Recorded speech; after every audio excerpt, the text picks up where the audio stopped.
right there as Mm-hmm. like Dr. Come Seaman said, on, I mucus, was about to say it. You took the words right out my mouth. What's the mucus, number one mucus, disease? Mucus. Come mucus. on now. Yeah. It says, what are the side effects of antibiotics? The side effects of antibiotics range from minor to very severe. Some of the common side effects include rash, nausea, diarrhea, or yeast infection. The most serious side effects can include different infections, which includes diarrhea that can lead to severe colon damage and sometimes even death. Oof.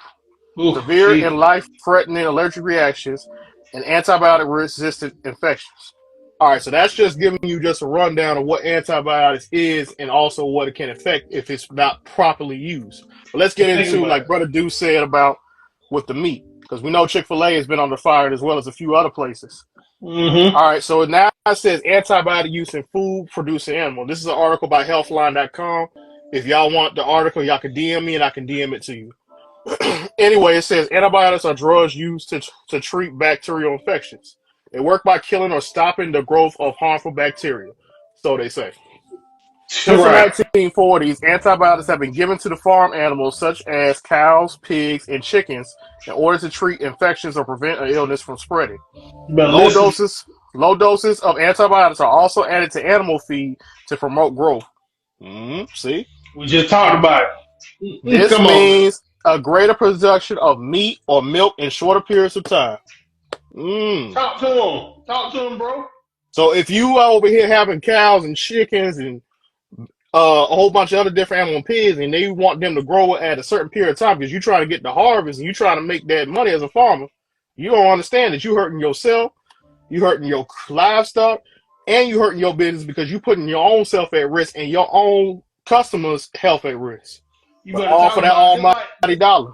Just like that video you showed last season about when they were pumping the chicken with all Mm-hmm. kind of fillers and stuff, and say y'all better be careful by getting those large rotisseries, and y'all might be eating antibiotics. But Mm-hmm. go ahead, bro. Go For ahead, these bro.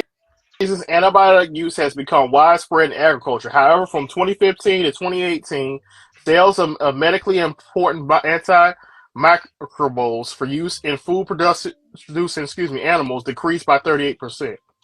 I don't believe Come on. it. I don't know about that, bro. Antibiotics are drugs used to treat bacterial infections. They are widely used in animal agriculture to treat disease and promote growth. The amount of antibiotics in foods is very low. Don't believe the hype. It says strict legislation is currently in place in the United States to ensure that no contaminated foods products enter the same food supply. Yeah, okay. The National Residue Program, the NRP, is administered by the U.S. Department of Agriculture, USDA Food Safety and Inspection Service for these purposes. Similar laws are placed in Canada, Australia, and like Brother Duke said, in Europe, in the European Union. Now Say that again. I'm gonna pause this for a minute. Now I said they in laws in Canada, Australia, and European Union. Now, And what's the difference between these three countries? Each one of these countries, Canada, Australia, and European, they enforce this law. The US, they don't enforce this law. Why? Because it's all about the money. for 1 second, that's why we say it's important to vote because a lot of people overlook and skip over the person who is over the agriculture. A Mm-hmm. lot of people, but that's affecting you. That's affecting your bottom line. That's affecting your home. That's affecting your families. That's Who's your over it? legislative Who branch family. who who's gonna let it slide? Who's gonna let some slide? Or who's gonna stand up for you Come on. and stand up for the health of your family? Y'all gotta be involved, man, with your local man. Go ahead. Come on, brother Duke. Additionally, veterinarians and animal owners are required to ensure that any animal products they produce are drug-free before they can be used as food. Mm. Drug Mm. withdrawal periods are enforced before treated animals, eggs, or milks are used as food. This allows time for the drugs to completely leave the animal systems. Now, how's it going to completely leave the animal system if you over here constantly injecting them with these so-called growth hormones and other stuff? Right. They don't have ample time to do with that because if you got to get this to market at a certain period of time, maybe within 30 to 90 days, that's not enough time. And Mm-mm. animals have a different body period. They don't operate like humans. They have to have ample time to sweat out those toxins and fight that stuff off. And if you Mm-hmm. feeding them this different type of food that's already heavily contaminated, then You already don't shot yourself in the foot. Right? How you gonna drug their food and then drug them too, and then expect for it to be all gone? Tell me that. Exactly. It says antibiotics are strictly regulated. Antibiotic residues in food products have been associated with many health concerns. According to some research, these residues may cause serious side effects in humans, such as allergies, negatively affect the Mm-hmm. health of the liver, kidneys, reproductive system, and immune Yeah. system. That's it. For this reason, the FDA, the Food and Drug Administration, has established strict regulations for the minimum amount of time allowed between the last dose of antibiotics administered to an animal and the time of the slaughter. Mm. Mm. It says these regulations are intended to help decrease the amounts of antibiotic residues in food. Yeah, sure. And thereby minimize the risk of potential health concerns. Products that test positive residues for antibiotics do not enter the food chain.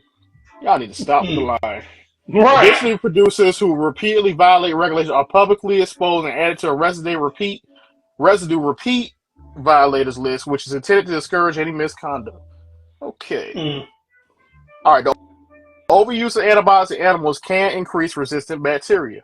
However, excessive or inappropriate use is a problem. When antibiotics are overused, they end up becoming less effective for both humans and animals. This is because bacteria that are frequently exposed to antibiotics develop a resistance, like Brother Deuce just said earlier, to them.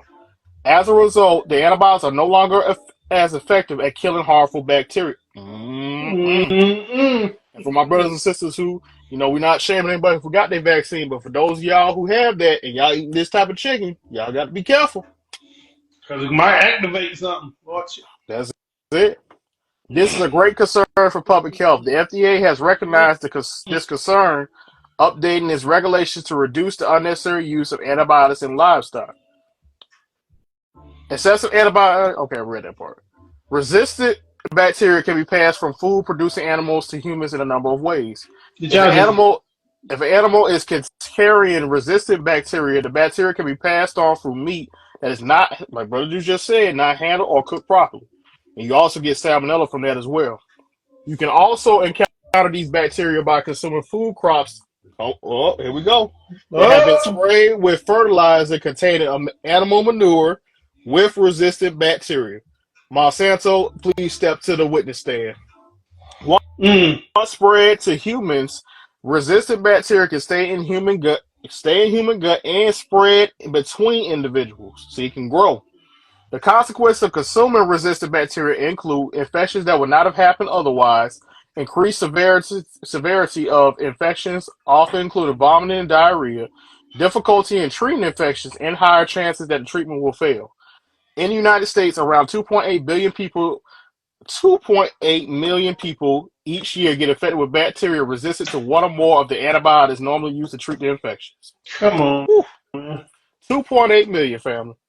Of those people, at least 35,000 die each year. 35,000. Many more people die from other conditions that have worsened as a result of these infections. Whew. Man. All right, let me See, see. All right, we read that part, but just look at that real quick, family. but Y'all y'all check see this how much that is. 2.8 million people die just from the bacteria alone. I mean, I'm sorry, 2.8 million people get affected by 35,000 die from that. Excuse me. But just look at those numbers. Look at all that what's going on, and then compare that to what you're eating right now. I mean, just look at that. Now, just moving right open your along. just open your mind up. Just open Yeah, your open your mind up. mind up on that. Just like it's time to take your thinking to the next level. Open your mind up. Open that up. Open up that sixth sense. Open up that sense. Stop Use that overlooking third eye. up stuff. Come on now. Come Come on. on now. Now, to get back to Chick-fil-A, like Brother Deuce was talking about now, before I get into the ingredients that's inside the chicken sandwich, which they are trying to heavily block now because it's been exposed, 55 I want was, y'all. man. Oh yeah, I want y'all to pay attention now. If any of y'all would like to get the dipping sauce, I'm sure if y'all are aware, or maybe you're not aware, they recently had they recently had a recall on the popular dipping sauce, and we all know what it is. Now, this is by foodandwine.com, and this was done, just happened, March 1st. It says Chick Chick-fil-A issues nationwide recall of this popular dipping sauce. It Hmm. says it's time to toss out the extra Chick-fil-A dipping sauce package you took home.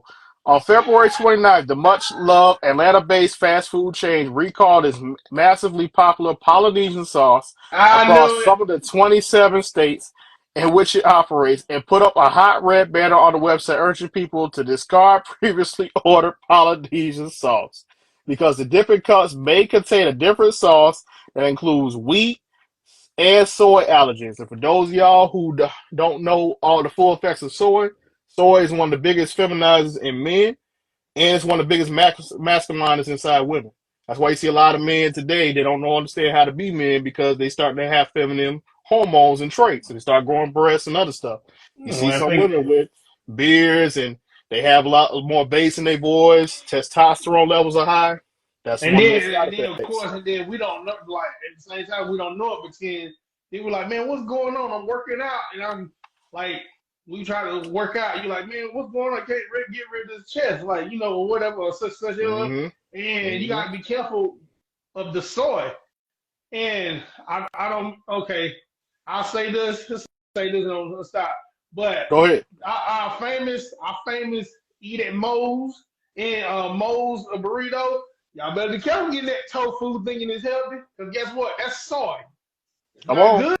It's not good. Oh yeah, that soy good. No, it's not. Not at all. No, no. You rather go and eat vegetables than get a vegetarian burrito versus soy with that tofu because it's not good for men. I found out later, like, man, what's going on? Because I used to be like football player and everything like that. Then I was eating a lot of soy. Like, oh shoot, that's what's going on. So I'm trying to work on myself, trying to get myself back. You know what I'm saying?